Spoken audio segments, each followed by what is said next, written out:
This is Sister Zombie, a memoir by Anna Appleby.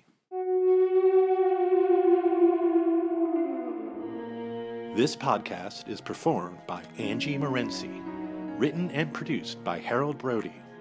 For all information about music and sounds, including links to composers and tracks, go to sisterzombiessounds.info.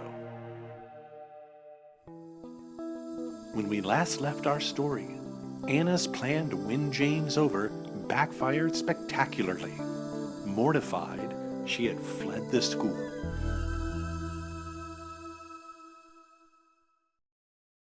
Chapter 16. The Quarry. I ran through the neighborhood with no intention of ever stopping. I made no assumption I was running to a place, to a home, to some place of rest, for rest could never be mine again, and I was sure I could run and run forever, for I had no will to stop. I had no will to do anything at all but keep running, and it's only one's will that might stop one from running, for through all the pain and exhaustion and strain of your muscles screaming, really only the explosion of one's heart is what stops you, and mine was soon to be at that verge, and only then through sheer ignorance of my own body. My stoppage would come sudden, I would think, because I knew as I ran that I had no thoughts in me. I had achieved that state of blankness that I had previously thought impossible, and every collision of my foot with the hard ground were like hammers striking nails through my cortex, erasing thoughts and dreams forever, driving me to sanctuary marked by paralysis. For a time there was no time, and my being seemed frozen in an eternal state of pain until I had a flash of loss, like Chloe had breathed her last warm breath on the nape of my neck, and I fell crashing to the ground on some suburban lawn where nobody must have noticed me, because when I woke up it was night and I was alone and I wept. The world was upon me and it would never again go away.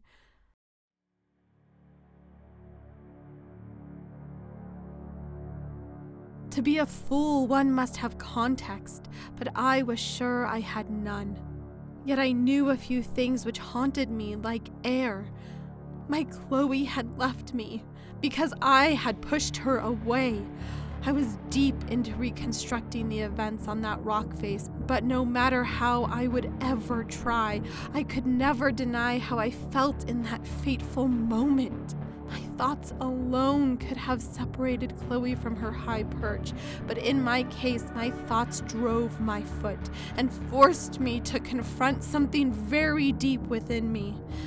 Somewhere there was evil in me.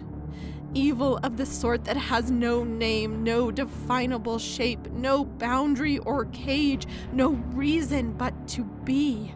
It has no morals and doesn't judge. It revels in sloth and manifests in bursts. It's a blackness on my horizon, indecipherable in the dark but absolute in its omniscience. It's concrete in me and has no peer. To attempt control of it is folly, and I knew this all too well. It surpassed easily the weakness of my will. It offered me excuses and laughed at me for taking them. It opened the portal to my own personal hell vortex, where I was spiraling through a gallery holding representations of my nightmares. There was James, my one and only love, who had once shown me attention, sowing in me seeds of wild hope, of trysts of affairs, and boyfriends stealing right under the bitch Chloe's nose. But there I go again, shaming myself, other, and I am unworthy of anything, and I slip down my vortex walls even further. I reach for my lifeline, my Emily Dickinson, but she is too lofty for the base horrors of my current existence, and offers me nothing in her tomes about my kind of spite and cruelty, the kind without worth. The best I can hope for now is sympathy, that sort you get from the essentially neutral, but where on earth will I find someone like that now? One can hope in this time for a bit of familial support, but my mother? A lost cause, as her pain had revealed to me what I suspected all along, that she preferred Chloe to me. Chloe, the person of action, of ambition, of larger-than-life ethos, an embodiment of sexual energy, a quintessence of all things not me. And my lingering presence to my mother surely only served to remind her of what was lost, the Chloe now forever absent. Doris was a weak-willed puddle of tears to me, and I, her only remaining heir to a passed-down life of misery, I could only wallow in the same pool.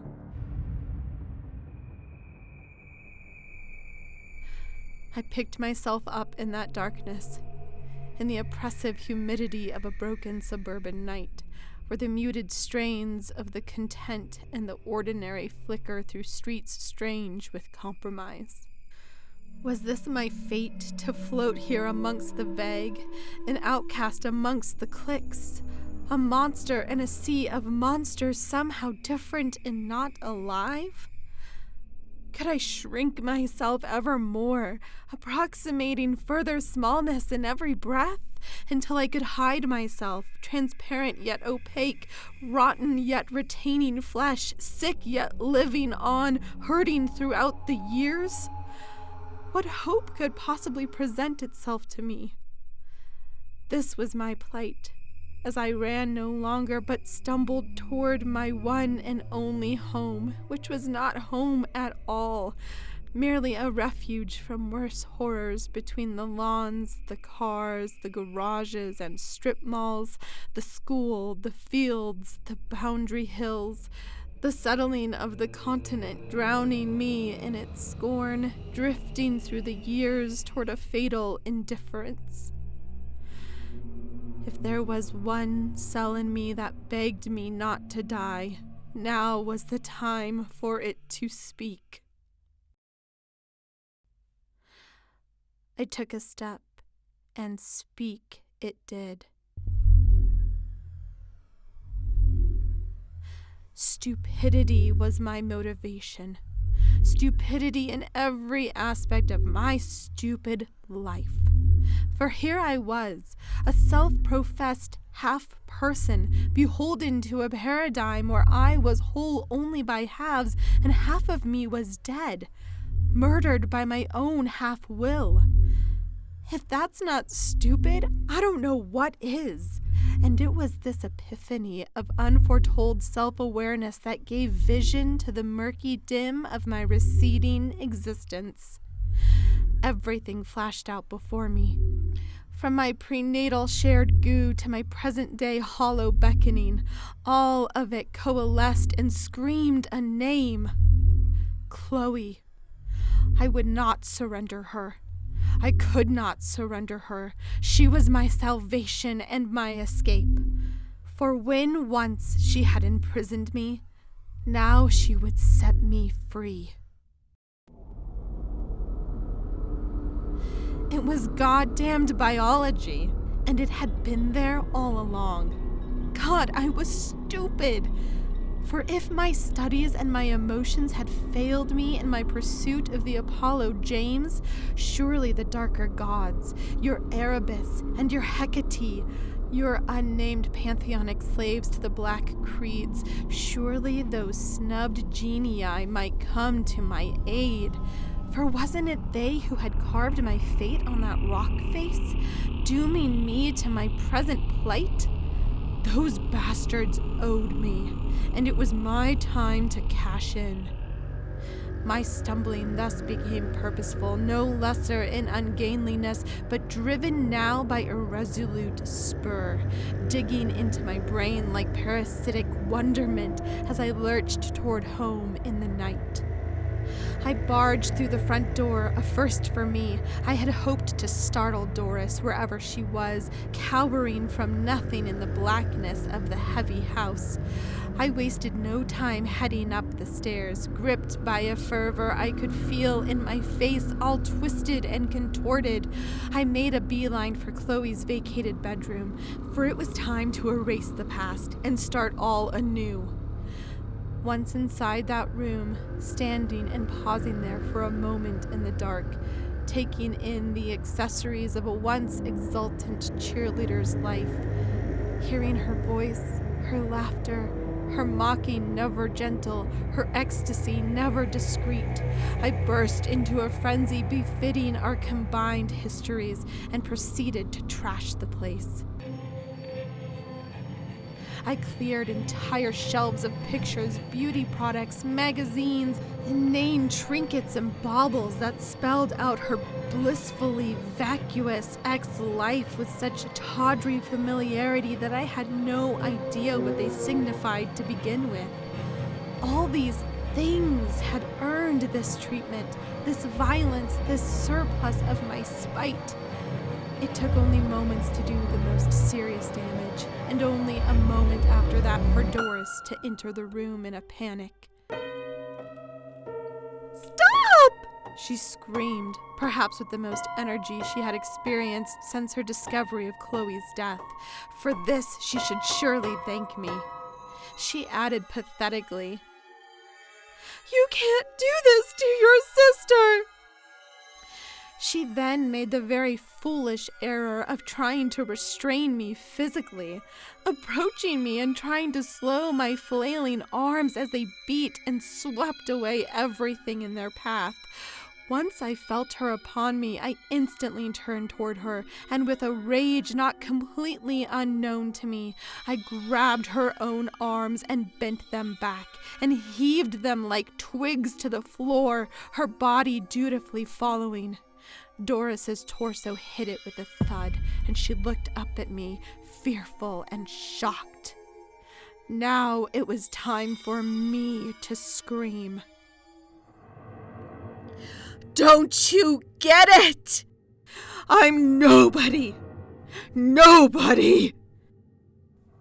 I left her, stepping around her on my way out of the room, wasting no time to storm down the hall and enter Doris's own bedroom, a place where I had rarely ever been.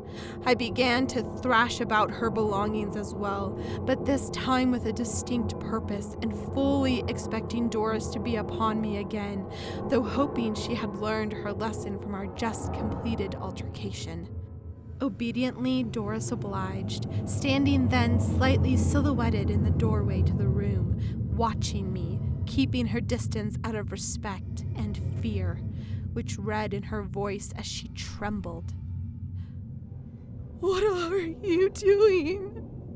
she offered, but I was sewn to my resolve and ignored her, even as she tried some discipline, muttering a sad, "Anna!"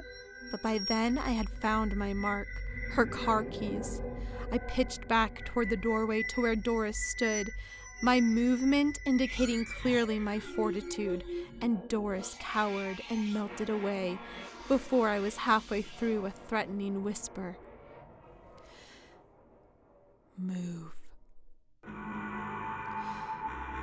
After quickly and assuredly collecting my requisite supplies into my school bag, I will divulge these later. I was into the garage in no time. I had never driven a car before, but no matter. I threw some tools into the back seat, opened the garage door, and backed the car down the driveway like I had seen parents and friends do 1,000 times before.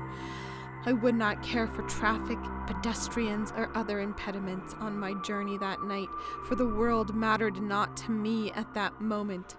All that mattered was what was in my head and how it was to be realized.